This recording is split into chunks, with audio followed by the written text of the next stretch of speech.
Bonsoir, je suis en compagnie de la ravissante Marie qui me filme et je vais vous présenter ce soir ma première sélection de romans, polars, beaux livres, bandes dessinées et même livres d'enfants.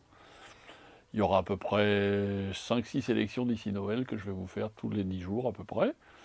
Je m'y engage devant vous ce soir. Alors je vais commencer par vous parler d'un livre dont je n'ai pas la couverture pour l'instant, j'ai juste la publicité, qui sort demain, qui est publié chez Albin Michel. C'est d'un nouvel auteur du froid, qui nous vient du froid, qui est scandinave, danois, qui s'appelle Jussi Adler-Olsen, et que le livre s'appelle Miséricorde.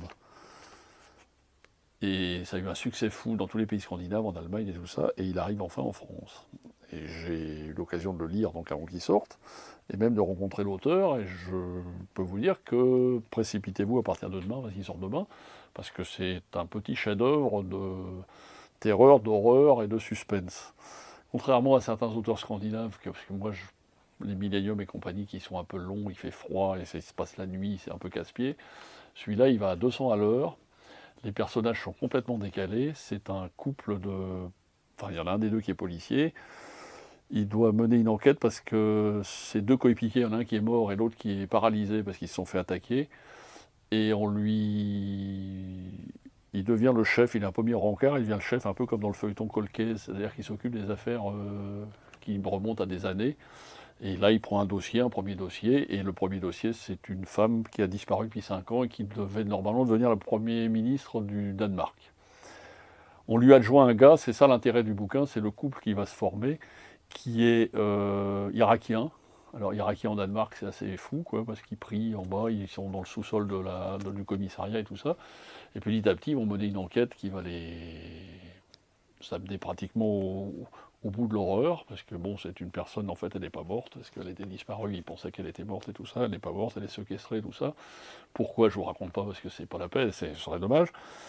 L'avantage, c'est que ça va très vite, il n'y a pas de description, tout ça, c'est pas chiant du tout, c'est bien, c'est un peu angoissant, un peu terrifiant, mais ça se termine pas trop bien, mais pas trop mal, mais pas trop bien non plus.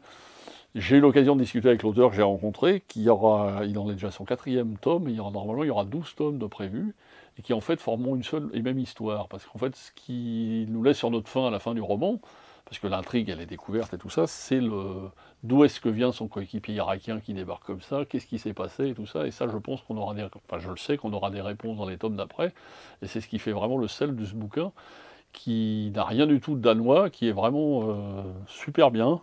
Et je vous conseille de vous précipiter à partir de demain, parce qu'il sort chez Albin Michel. Toujours dans le domaine du polar, c'est un policier, mais en fait c'est un document. C'est Avec le diable, c'est Sonatine. Alors Sonatine, on connaît maintenant tous leurs fameux policiers qui sortent, mais là ce n'est pas un policier, c'est un essai. C'est-à-dire que c'est une histoire vraie. Et l'histoire, c'est quoi? C'est un gars qui avait tout pour être heureux, son père faisait des affaires, il devenait architecte, enfin bon. Et puis en fait, il va sombrer dans la facilité, il va devenir dealer, machin, il va se faire, au bout d'un moment, se faire arrêter parce que blanchiment d'argent, il n'est pas très discret, pas très fin, donc il se fait arrêter. Et il est condamné à une peine de prison. Et en fait, au même moment, dans la même prison, il y a un tueur en série qui est là, et on lui propose un deal, hein, c'est une histoire vraie, ça s'est passé à Chicago dans les années 2000, hein. On lui propose en fait de faire ami-ami avec le serial killer, et pour essayer qu'il lui avoue à lui tous les crimes dont la police le soupçonne, mais ne sait pas vraiment si c'est lui ou pas. C'est mieux qu'un roman, hein, mais c'est du Oz, la série télé Puissance 10. Il y a toute l'histoire du gars qui va essayer de se mettre copain avec le gars qui est serial killer, tout ce qu'il va lui raconter, tout ça, c'est absolument dément, parce que c'est plus qu'un polar, c'est une histoire vraie, c'est un document qui se lit comme un policier, c'est absolument fou, hein. Je veux dire, à la limite, ce serait dans un roman, on dirait que le gars il exagère, quoi.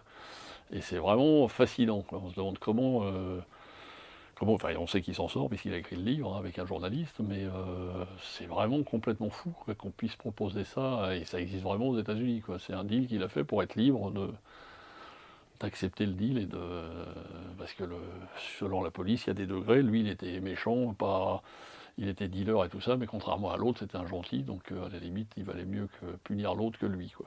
C'est absolument fascinant. Le nouveau roman de Steve Berry, Complot Romanov, qui se passe, comme son nom l'indique, en Russie, c'est dans les années, juste en mars 17, au moment de l'assassinat du dernier tsar de Russie. Donc on va être, comme dans tous les bouquins de Steve Berry, il avait déjà fait un livre sur Napoléon, un autre sur les Templiers, un autre sur le musée perdu, c'était sur les nazis et tout ça, avec le trésor des nazis. Là, c'est un complot qui se tourne autour des Romanov, c'est comme d'habitude très bien fait, très sympa, ça nous replonge dans toute l'histoire de la révolution russe en même temps, avec les complots avec Raspoutine, Lénine, Staline qui arrive, le massacre des Ekaterinbourg. Au niveau historique, c'est très bien fait, c'est très bien soutenu, et on est vraiment comme dans une BD ou dans un film d'aventure, c'est génial du début jusqu'à la fin. C'est vraiment à ne pas lâcher. Détente, sympa, facile, pas d'horreur, c'est vraiment pour tout public, c'est pour tous ceux qui aiment les romans de Jean Daillon et de Jean-François Parrot. La seule différence, c'est que Steve Berry n'est pas français, mais il s'affirme de plus en plus. Et moi qui au début étais un peu réticent dans ses romans, parce que je disais que c'est des romans historiques un peu faciles, celui-là est vraiment très très bien fait, il nous plonge vraiment au cœur de la Russie, de la fin des tsars et le début de la révolution russe. C'est absolument sublime. Voilà, c'est chez Cherche-Midi. Ça, c'est mon coup de cœur du moment. C'est Drôle de Dan Simmons. Alors pourquoi c'est mon coup de cœur? Tout simplement parce que j'ai une passion dans ma vie, enfin j'en ai plein, mais notamment littéraire.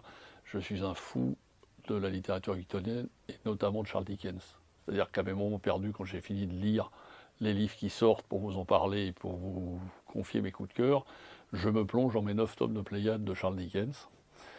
Et là, le dernier Dan Simmons, il est surtout connu pour ses livres pour l'échiquier du mal, qui pour moi est son chef-d'œuvre, et puis pour ses livres de science-fiction. Il avait fait un dernier bouquin qui s'appelait Terreur, qui se passait dans le Grand Nord, un truc un peu d'horreur. Maintenant, il a décidé de se lancer dans différents livres à chaque fois. Celui-là, c'est quoi l'histoire? C'est un roman victorien qui se passe à l'époque victorienne à Londres. C'est en fait, il parle d'un fait historique connu, c'est-à-dire 5 ans avant sa mort, Charles Dickens a eu un accident de train. Et il s'en est jamais vraiment remis, aussi bien physiquement que surtout psychiquement.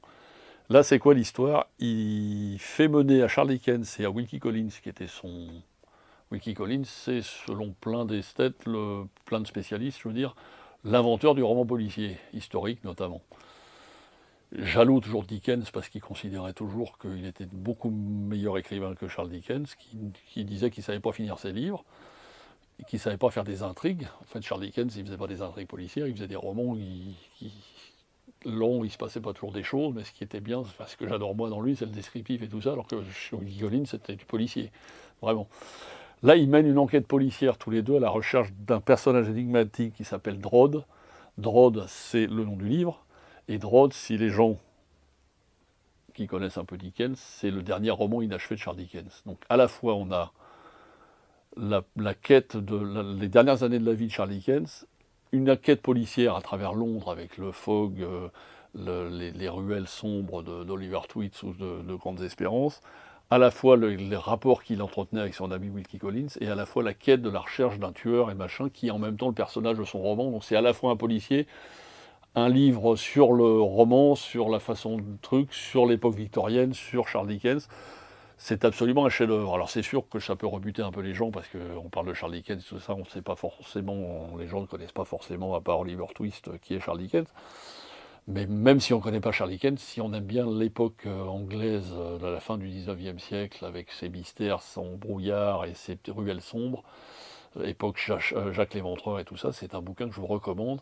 On est aux antipodes du livre d'horreur, c'est pas du policier, c'est un bouquin de suspense, et en même temps c'est un hommage à ce que les Anglais considèrent comme un des plus grands écrivains du siècle, ou même de tous les temps, c'est-à-dire Charles Dickens. C'est un bouquin que je vous recommande vraiment, mais attention, c'est Dan Simmons, mais ce n'est pas de la science-fiction, hein. Voilà, mon coup de cœur du moment.